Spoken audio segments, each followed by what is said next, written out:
మీ personal interviews మరియు వ్యాపార ప్రకటనల కొరకు ఈ నెంబర్ని సంప్రదించండి. నమస్తే, వెల్కమ్ టు మనం టీవీ. నేను మీ Priyanka Rao. Present situations low BP వల్ల చాలా మంది బాధపడుతున్నారు. చిన్న పెద్ద అని తేడా లేకుండా బీపీ అనేది అటాక్ అవుతుంది. సో ఈ బీపీని ఎలా కంట్రోల్ చేసుకోవాలి? మర్మ చికిత్సలో ఎలాంటి టిప్స్ ఉన్నాయి? ఆయుర్వేదంలో ఎలాంటి ఫుడ్ తీసుకోవడం వల్ల మనం దీన్ని నయం చేసుకోవచ్చు, కంట్రోల్ చేసుకోవచ్చు అనే విషయాన్ని మనకు తెలియజేయడానికి ఈ రోజు మనతో పాటు బిఎస్ నాయుడు గారు ఉన్నారు. వారితో మాట్లాడి మరిన్ని విషయాలు తెలుసుకుందాం. నమస్కారం గురువు గారు. నమస్తే. యాక్చువల్లీ చూడాలంటే ప్రెసెంట్ సిచ్యువేషన్ లో చాలా మంది బీపీ వల్ల బాధపడుతున్నారు, ఏజ్ తో సంబంధం లేకుండా. సో బీపీని మనం ఎలా బ్యాలెన్స్ చేసుకోవాలి, ఎలా కంట్రోల్ చేసుకోవాలి? బీపీ మెయిన్ అని చెప్పాం కదా. సరే, కొలెస్ట్రాల్ ఇవి రకరకాల డయాబెటీస్ ఇవన్నీ పక్కన పెడితే బీపీ మెయిన్ వచ్చేస్తుంది. ఇవన్నీ ఏవైతే సమస్యలు చెప్పామో వాటితో పాటు బీపీ రూపంలో వచ్చి ప్రమాదం వస్తుంది కదా. ఈ బీపీని వస్తే వెంటనే ఎలా తగ్గించుకోవాలి ఒక అప్లికేషన్ చెప్తాను. బీపీ వచ్చేసి 200, 180 వచ్చింది అనుకోండి. ఎక్కడో ఉన్నారు, మందులు అందుబాటులో లేవు. మందులు అంటే అర్జున చూర్ణం చెప్పాను కదా. అర్జున చూర్ణం అంటే బీపీని కంట్రోల్ చేయొచ్చు. దాన్ని ఎలా ప్రాసెస్ చేస్తే మళ్ళీ చెప్తాను నేను. ఇప్పుడు ఫిజికల్ గా చెప్తానమ్మా. ఈ 2 బొటన వేళ్ళు, తర్వాత ఈ 2 చిటికల వేళ్ళు. ఓకే, ఈ బొటన వేలుని ఇక్కడ నుంచి అమ్మా ఇలా ఒక 30 టైమ్స్ స్లోగా మూవ్ చేయాలి. కొంచెం ఆయిల్ తీసుకొని, అంటే మూవ్ కావాలి కదా మనకు గట్టిగా. 30 టైమ్స్. ఫస్ట్ 10 టైమ్స్ చేసామా, తర్వాత ఇది కూడా 10 టైమ్స్ చేస్తాం. బొటన వేలు పైన వస్తుంది, అదే ఇదైతే కింద వస్తుంది. లోపల పక్క బయట పక్క. సేమ్ ఈ చేయి కూడా బయట పక్క లోపల పక్క.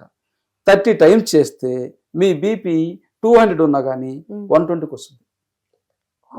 ఎక్కడైనా మీరు చెక్ చేసుకొని కాదని చెప్పండి. ఛాలెంజ్. ఎన్నో కేసులు చేశాను. ఎక్కడ ప్రమాదంలో ఉంటారు అంటే వీళ్ళకి తెలియదు పాపం. బీపీ బ్రీతింగ్ ప్రాబ్లం అంటారు కానీ బీపీ అని తెలుసుకోలేరు. చాలా కేసులు చేశాను. 14-15 సంవత్సరాల పిల్లాడికి 230 బీపీ వచ్చిందమ్మా. అంత చిన్న వయసులో 230? ఎస్. అయితే ఇప్పుడు చాలా మంది క్రికెట్ ఆడుతూ పడి చనిపోతున్నారు, డాన్స్ చేస్తూ చనిపోతున్నారు. ఎందుకు కారణము? ఈ బీపీ తెలియదు వాళ్ళకి. పిల్లలకు వస్తుంది, చిన్నపిల్లలు కూడా బీపీ వస్తుంది. దానికి ట్రీట్మెంట్ ఇస్తున్నా ఇప్పుడు నేను. ఇస్తుంటే దాదాపు ఒక 1 మంత్ అయిపోయింది. కంట్రోల్ తెచ్చేసాను, ఇప్పుడు నార్మల్ తెచ్చేసాను. ఆయన ఏం తినేటోడు? చికెన్ బిర్యానీలు, veg manchurian, chicken manchurian, noodles, thick షేకులు, ఇలాంటి ఫుడ్ అంతా తీసుకునేటోడు. దానివల్ల ఏమవుతుంది? బ్లడ్ అంతా థిక్ అయిపోయింది. అంటే వయసుతో సంబంధం లేదు, వీళ్ళు తీసుకునే ఆహారంతో సంబంధం. లోపల రక్తం చిక్కగా అయ్యేదానికి. ఆ విధంగా ఏదైతే సడన్ కనుక్కున్నారు వాళ్ళు. ఆల్రెడీ వాళ్ళు డాక్టర్స్ ఫ్యామిలీ కాబట్టి కనుక్కొని వెంటనే కేసు మాకు అప్పచెప్పేసేసారు. నేను ట్రీట్మెంట్ ఇస్తున్నాను. వెయిట్ తగ్గిస్తూ చేశాను. వెయిట్ తగ్గిస్తే బీపీ కంట్రోల్కి వచ్చేసింది. వాళ్ళకి జొన్నల ఫుడ్డే పెట్టాను. జొన్నలే ఫుడ్, రైస్ పెట్టలేదు. ఈ వెజిటబుల్స్, సూప్ ఇవన్నీ ఇచ్చుకుంటూ వచ్చాను. Non veg close. అలా చేస్తే 15-20 డేస్లో నార్మల్ అయిపోయింది. సరే, అప్పుడప్పుడు బీపీ వస్తుంది, ఏం చేయాలి? ఇదే చేసుకుంటాడు ఆ పిల్లడు. మనం మనకి మనం కూడా చేసుకోవచ్చు. మీరు ఏ కేసు అయినా ఎవరికైనా బీపీ చెక్ చేసుకొని అన్ని చేయండి, నార్మల్ అయిపోతుంది. 30 కౌంట్స్. నెక్స్ట్ హార్ట్ అటాక్ వస్తుంది కదా. కొన్ని కేసులలో హార్ట్ అటాక్ వచ్చినప్పుడు ఇక్కడ పెయిన్ వస్తుంది. ఈ చిటిన్ వేలు పైన గీత ఉంటుందమ్మా. ఇలా పెట్టినప్పుడు 2 గీతలు టచ్ అయితే గుర్తుపెట్టుకోండి. ఇది లివర్ సంబంధించిందమ్మా, ఇది వచ్చి హార్ట్ సంబంధించింది. దీన్ని ఒక ప్రెస్ చేసుకోవాలి. ఒక 5 మినిట్స్ ఎలా ప్రెస్ చేసుకుంటే పెయిన్ తగ్గుతుంది. ఇక్కడ పెయిన్ ఛాతీ దగ్గర వచ్చి నొప్పి తగ్గుతుంది. అదేవిధంగా మిడిల్ ఫింగర్ ఉంది కదా, దీన్ని 30 టైమ్స్ ఎలా అనుకుంటే మీకు గుండెలో నొప్పి తగ్గుతుంది. ఎవరికైనా చెక్ చేసుకోవచ్చు. ఓకే, అంటే మన బాడీలో ఆర్గాన్స్ ఏవైతే ఉన్నాయో ఆ ఆర్గాన్స్ కి ఏవైతే నర్వ్స్ అటాచ్ అయ్యి ఉంటాయో వాటిని మనం రిలాక్స్ చేయడమే మెయిన్ రీజన్. మీరు కొన్ని గమనించారా? కాలు తీసేస్తారు, చేయి తీసేస్తారు, వాళ్ళు తొందరగా చనిపోతారు. ఈ బ్లడ్ వచ్చేసి ఫ్లో అవుతుంది. ఆ పాయింట్స్ అన్ని వాళ్ళకు ఉండవు, ప్రెషర్ పాయింట్స్. అది కూడా కారణం. ఓకే. యాక్చువల్లీ చెప్పాలి అంటే సార్, చాలా డిఫరెంట్ టాపిక్ తీసుకున్నాము అండ్ చాలా చక్కగా చెప్పారు. ఇప్పటి వరకు ఏంటంటే ట్రీట్మెంట్ అంటే అవి తినద్దు, నాన్ వెజ్ తినద్దు, వెజిటబుల్స్ ఇవి తినద్దు, లేదంటే ఇలా పడుకోవద్దు, ఎక్సర్సైజ్లు చేయండి, ఇవన్నీ ఉంటారు. బట్ బీపీ విషయంలో కూడా మేము ఎన్ని విన్నాము, బట్ చిటికలో ఎట్లా ఏ తగ్గించుకోవాలనేది కేసు బాగా అయినా చెప్పారు. ఏ కేసులైనమ్మా ఆ. ఇప్పుడు ఇంగ్లీష్ మందులు ఆయులోపతిలో మెడిసిన్ వేసుకుంటుంటారు కదా, ఉమ్, 40 టెల్మా 40 సంథింగ్ 50 2 పూటలు వేసుకుంటుంటారు. అవసరం అవును. లేదు, నాకు కేసు అప్పచెప్పేసేయండి, 45 days లో నార్మల్ చేసేస్తారు జస్ట్ చిన్న టాబ్లెట్ తోటి. అది కూడా ఆయుర్వేదం రోజు వేసుకుని అవసరం లేదమ్మా. ఆ. ఈ రోజు వేసుకోండి, రేపు మానేసేయండి, నెక్స్ట్ డే వేసుకోండి. ఎవరైనా ఇప్పుడు బీపీ నాకు వస్తుందని చెప్తారమ్మా. ఉమ్, బీపీ ఇప్పుడు కనిపిస్తుంది జనరల్ గా 45, 30, ఇప్పుడు 30 నుంచి వస్తుందిలే ఉమ్, అంటే చెప్పాను కదా. వాళ్ళు వచ్చేసి ఆహారపు అలవాట్లు ఉమ్, ఇలా చర్యలు ఏవైతే ఉన్నాయో ఆహారం విహారము వెంటనే తెప్పించేస్తుంది బీపీ. ఆ కేసు సార్ నాకు చెక్ చేసుకుంటారు, ఉమ్, 150, 200 చూపిస్తుంది. అప్పుడు ఇంగ్లీష్ టాబ్లెట్కి వెళ్లకుండా అలోపతికి వెళ్లకుండా నన్ను సంప్రదిస్తే 10 days లో నార్మల్ చేసేస్తా, టాబ్లెట్ అవసరం లేదు. ఓకే. అయితే ఈ టాబ్లెట్ వేపిస్తాను, ఆయుర్వేదంలో టాబ్లెట్ వేపిస్తాను. ఏ టాబ్లెట్ అంటున్నారు? శ్రీశ్రీలో ఒక కంపెనీ ఉంది, శ్రీశ్రీ కంపెనీలో ఒక టాబ్లెట్ ఉందమ్మా, నవ హృదయ కల్ప. ఉమ్, ఎక్సలెంట్ టాబ్లెట్, ఓకే. బీపీని ఎలా అంటే అలా తగ్గిస్తుంది.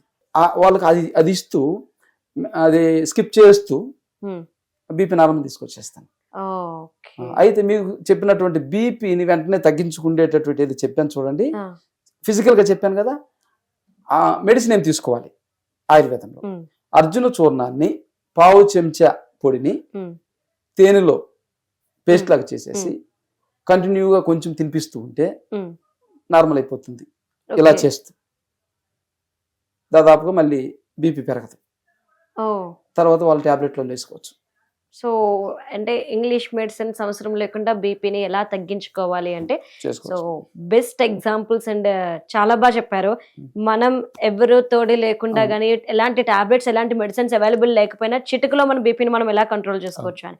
సరే, అంటే బీపీ టాపిక్ లో బీపీ ఎక్కువ ఉంటే ఎలా తగ్గించుకోవచ్చో మనకి చెప్పారు. ఓకే, సో చాలా మంది లో బీపీ పేషెంట్స్ ఉంటారు. So low BP patients Yes. మరి ఎట్లా కంట్రోల్ చేసుకోవాలి బీపీని? ఎట్లా పెంచుకోవాలి?